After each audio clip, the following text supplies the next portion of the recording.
day has arrived. The Diamond Hogs are finally making their return to Fayetteville. Josh Rugger, you're available, I assume. It's been over 6 months since the Razorbacks played a game at Baumwalker. We're just hours away from the first pitch. Our Dylan Nooner is live from the stadium this morning. Hey, Dylan. Good morning, you guys. I know we had Mardi Gras earlier this week, and Ashlyn, you mentioned that's kind of like your Christmas day.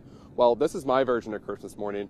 It's the baseball home opener. Fans, myself included, have waited over 6 months to see the Hogs back at action here at Baumwalker, and finally that moment has arrived as they open up their home schedule with a non-conference series later today against Xavier. First pitch is at 3 o'clock, but fans have been gearing up for this one for months. In a long baseball season where there are so many unknowns, one thing for sure is that these Razorback fans are going to show up in full force, and something you might notice in the stands, the famed beer hat making its return. Owner of the stadium shop on Razorback, Robert Mann, says he hasn't been able to keep the hats on the shelf.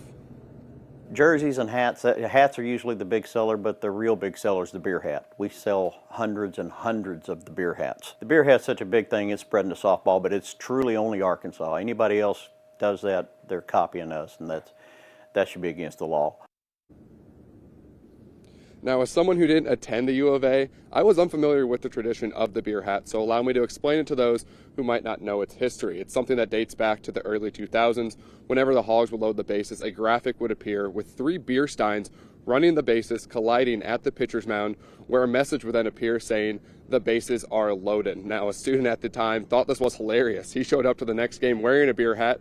Other fans loved the idea, and hence the story of the beer hat was born. And guys, just driving around town all week, I've already caught a glimpse of a few beer hats walking around campus, so hopefully the Hogs can load it up a couple times this weekend and get the home series off to a good start. Live outside of Baumwalker, Dylan Nooner, KNW Today, Northwest Arkansas News. Thanks so much, Dylan. Looking forward to checking in with you later on in the show.